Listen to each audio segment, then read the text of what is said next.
Menurut Pak Paul Heger, dibenarkan ini dalam perjuangan dalam peperangan apa hukum humaniter, Anda mengerti nggak? Ini orang-orang yang tidak bersenjata, ya kalau dituduh mata-mata mestinya bisa dibuktikan apakah mata-mata atau tidak. Jangan seenaknya bunuh orang lalu kemudian label mereka, oh ini mata-mata. Terus kalau mata-mata, halalkah darahnya layak ditumpahkan begitu saja tanpa diperlukan semacam klarifikasi?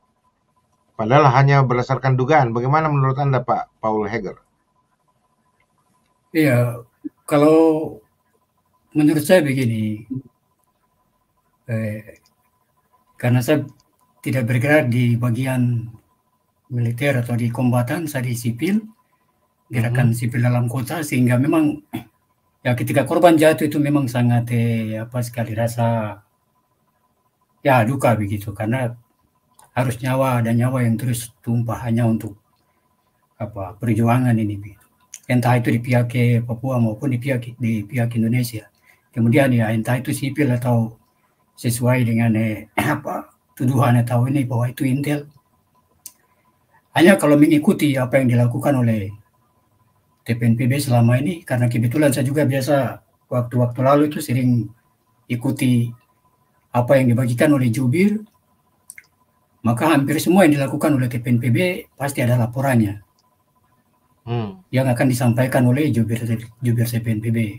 Artinya secara pertanggungjawaban garis komando dari bawah itu jelas. Artinya mereka yang lakukan berarti memang mereka yang bertanggung jawab. Hmm. Nah, kemudian berkaitan dengan himbauan-himbauan yang juga dikeluarkan oleh pihak tentara pembebasan bahwa area-area tertentu itu tidak diperbolehkan untuk masyarakat sipil masuk. Sehingga pesan-pesan peringatan ini yang kadang dilupakan atau kadang dianggap sepele. Jadi sudah ada peringatan bahwa jangan masuk ke area-area yang apa jauh dari inilah. Kalau memang ada di kota saja begitu. Jangan sampai tembus ke pedalaman-pedalaman atau pelosok-pelosok cari tambang dan sebagainya.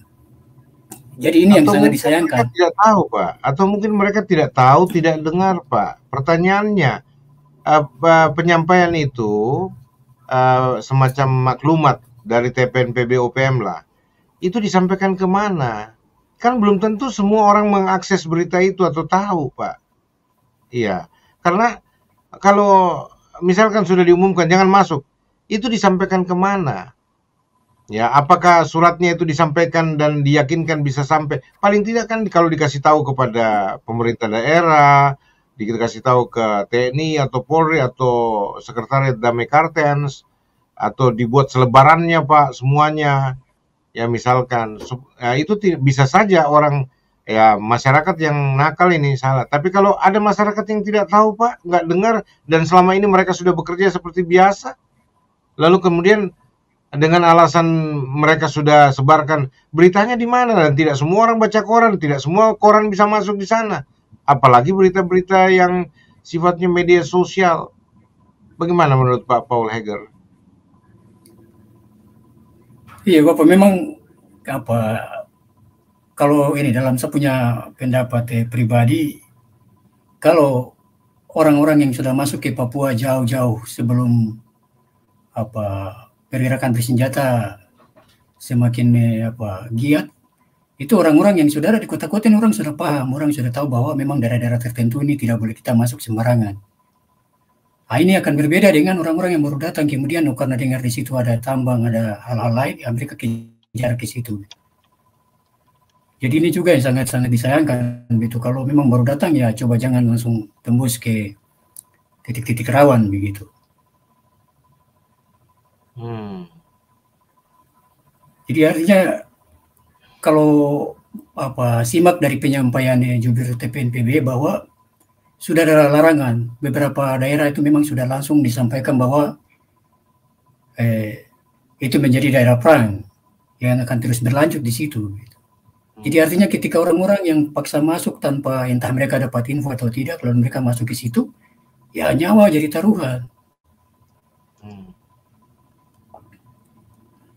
Ah, ini Jadi ini saya yang saya dapat pikir berita. juga, Bapak, jadi ini yang saya pikir juga artinya ketika kita kritisi soal apa namanya pemberitaan yang tidak tersampaikan dan sebagainya. Tapi ya artinya kalau orang sudah di Papua lama itu hampir tahu semua lah pergerakan OPM bagaimana, pergerakan TPNPB bagaimana.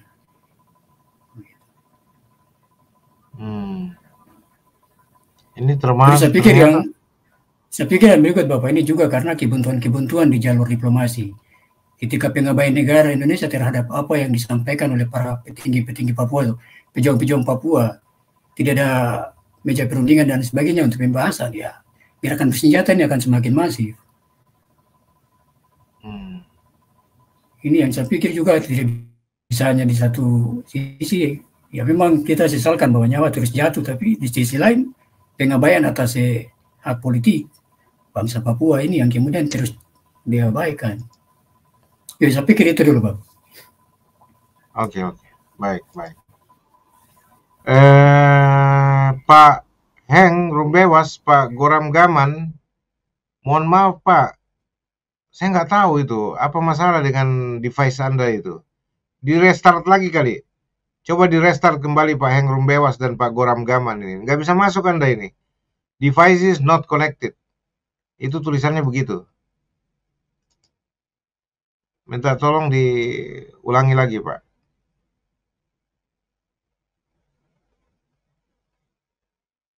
Iya, betul. Your backstage only the host can see you.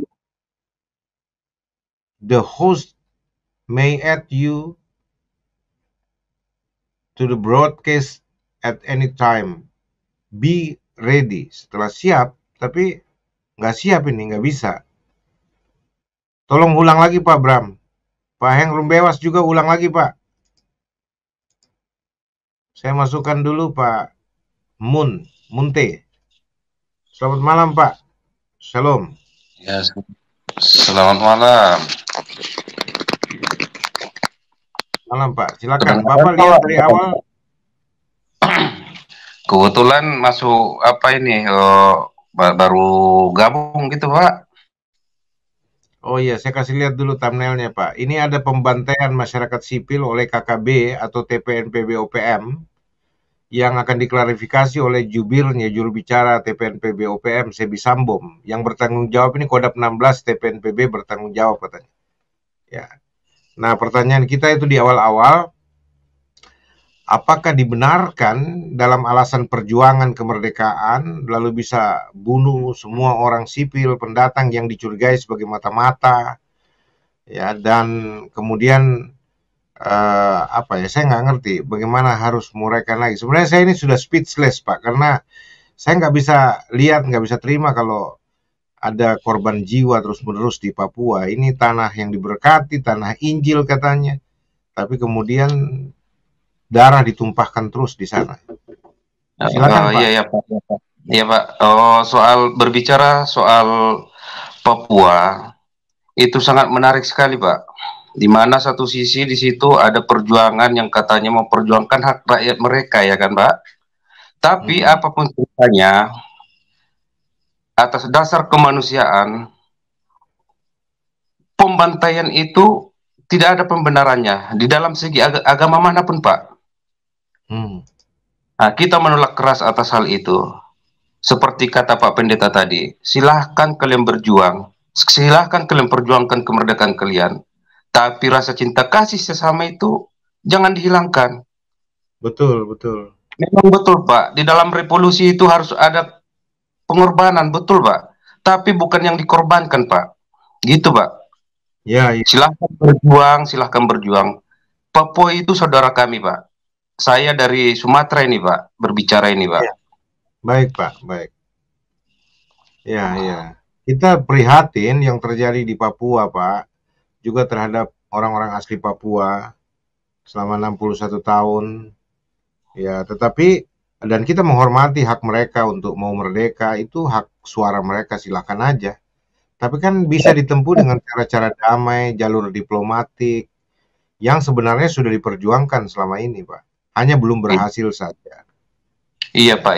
Semua kan ada mekanismenya Pak, itu semua. Ada aturan mainnya semua. Hak kemerdekaan itu hak prioritas, hak asasi semua manusia itu Pak. Tapi yang kembali saya garis bawahi, Pak, pengorbanan penumpahan darah itu kita tolak keras, Pak. Kita miris melihatnya tuh, Pak. Dari kejauhan sini, Pak, dari Sumatera. Kita sebetulnya kasihan juga nengoknya, Pak. Ya, Ada nyawa-nyawa yang tidak bersalah yang harus dikorbankan di situ, Pak, demi suatu tujuan. iya, kayak Bagi petinggi apa tuh yang namanya itu OPM KKB itu, baiknya itu, Pak, diharap kejernihan pemikirannya, Pak. Silahkan perjuangkan kemerdekaan kalian, Pak, tapi lindungi hak-hak manusia yang tidak bersalah itu, Pak. itu dia.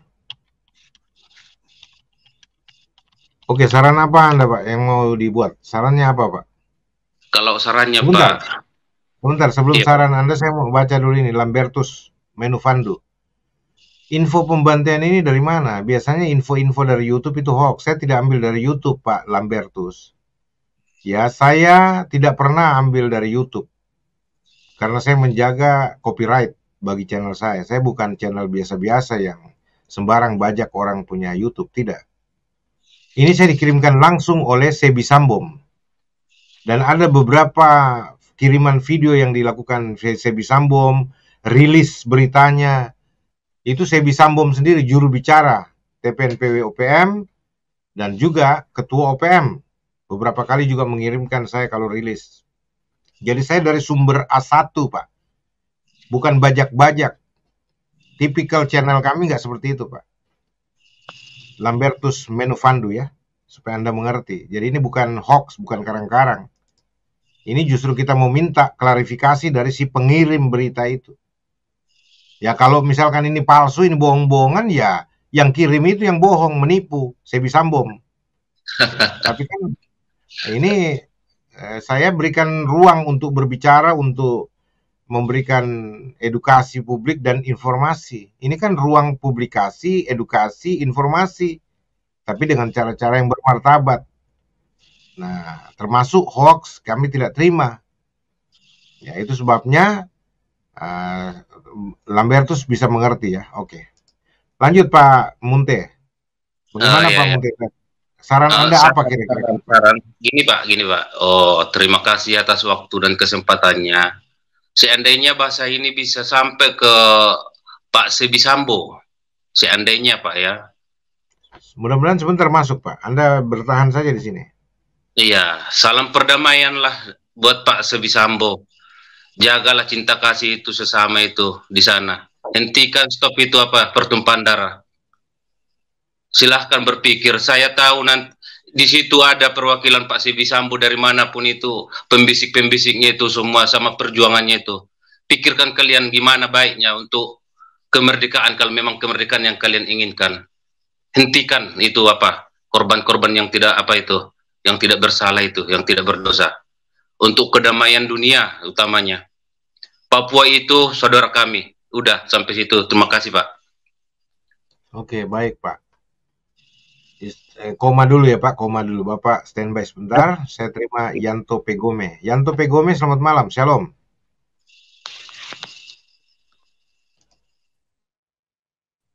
Yanto Pegome.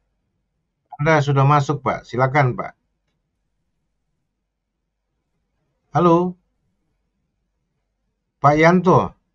Anda mau bicara atau cuma duduk-duduk aja dengar? Kalau mau dengar-dengar saja, saya nggak masukkan ke layar ya.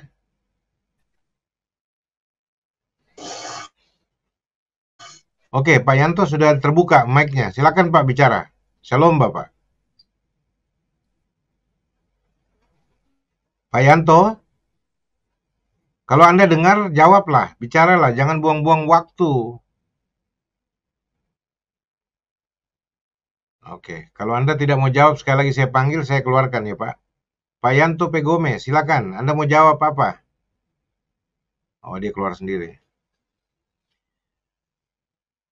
Aduh, teman-teman ini kok jadi masalah ya? Kok nggak bisa masuk ya? Yang lain ya? Pak Jeffrey Bumanak tadi sudah masuk. Terlempar keluar lagi, bisa masuk lagi Pak. Oke, Mariano Sermanto. Selamat malam Pak Mariano. Selamat malam Pak Bishop. Selamat malam. Shalom Bapak. Bisa dengar suara saya ya? Sangat baik, sangat baik. Silakan Pak. Bapak, komentar Anda apa terhadap kejadian di Yahukimo 2 hari 3 hari terakhir ini? Aduh, ini Pak Bishop, saya lihat thumbnailnya ini sangat prihatin sekali. Begini, saya mau bilang begini. Dulu perjuangan Timor Leste itu, para pejuang-pejuang gerilya itu mereka tidak membunuh masyarakat sipil seperti ini. Paling tidak hanya tembak-tembak, tapi peluru kendali yang paling kena. Tapi tidak seperti bacu-bacu seperti ini, itu tidak seperti itu. Wah, saya lihat ini, aduh, sangat ini. Iya. Ini di sekali. Tidak baik kalau perjuangan seperti ini. Iya. Iya. Oke, jadi apa saran Anda kepada Sebi Sambo dan kawan-kawan itu? Oh, saudara-saudaraku Papua, jangan buat seperti ini, tidak boleh. Ini kan hilangkan ini perjuangan suci itu seperti ini kan tidak boleh seperti. Ini kalau kalau saya tampilkan seperti ini, Bung, ngeri, Bung. Kalau ada yang kalau Anda lihat saya mau tampilkan ini, sebentar saja ya, saya kasih lihat ini. Iya. Ini ngeri sekali nih, Bung. Betul ini Pak. Saya nggak ngerti nih gimana ini. Kok bisa sampai begitu sih? Iya. Oke, tapi saya agak ngeri dengan YouTube punya kebijakan karena YouTube tidak boleh menampilkan kekerasan secara vulgar. Iya. Ya, tapi ya itu. Kalau kita nggak tampilkan nanti dibilang hoax. Kayak tadi dibilang itu hoax katanya. Betul. Ya, saya bilang ini hoax bagaimana? Oke. Baik. Saya ingin ngeri sekali Pak ini. Saya lihat. Iya, betul-betul bagi saya ngeri juga. Cuma itu yang saya mau bilang aja. Perjuangan orang-orang Timor Leste gerilya dulu itu mereka tidak bantai dan bunuh baca-baca orang masyarakat sipil seperti ini, tidak. Dan mereka pimpinannya hanya satu aja, yaitu Sanana Gusman. Pimpinan di gerilya di hutan itu hanya satu. Semua dengar satu. Dan yang dalam itu yang menghubungi luar dan segala macam. Tapi kalau bunuh orang seperti ini tidak ada di Timor. Paling tidak hanya tembak-tembak dengan aparat ya, peluru kendali ya, kalau bulat itu. Iya, kalau sesama tentara sih kombatan.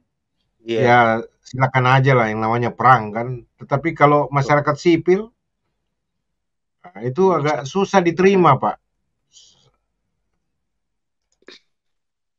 Begitu saja dari saya, Pak Bishop. Terima kasih ya.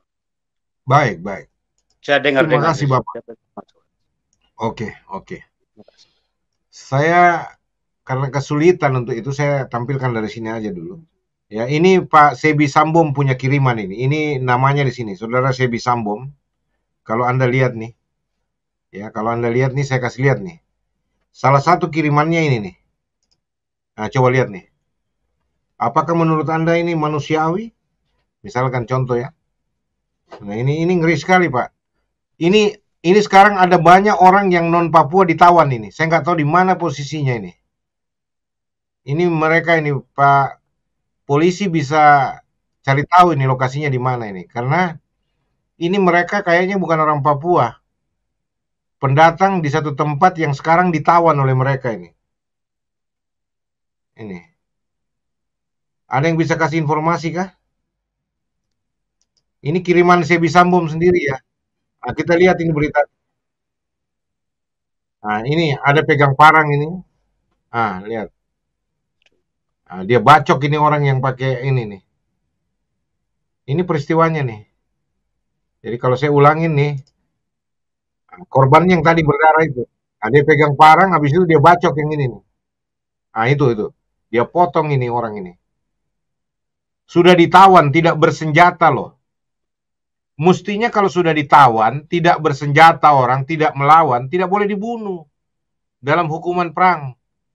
Disiksa aja nggak boleh, apalagi dibunuh. Tapi ini hasilnya ini. Nih, ini hasilnya ini yang rambut gondrong yang panjang ini ya. Ini dipotong-potong kayak begini nih. Gitu. Ini bagaimana coba? Mana ini ketua OPM nih? Bisa mau mana nih? Nah, ini saya ulang nih, lihat. Ini dia pegang parang, dia potong ini anak nih. Nih, ini. Nah, ini apa lagi? Ini saya kiriman langsung nih dari Sebi Sambo. Yang sampai sekarang nggak mau masuk, saya nggak tahu alasannya apa Pak Sebi Sambo nggak mau masuk. Oh, ini rupanya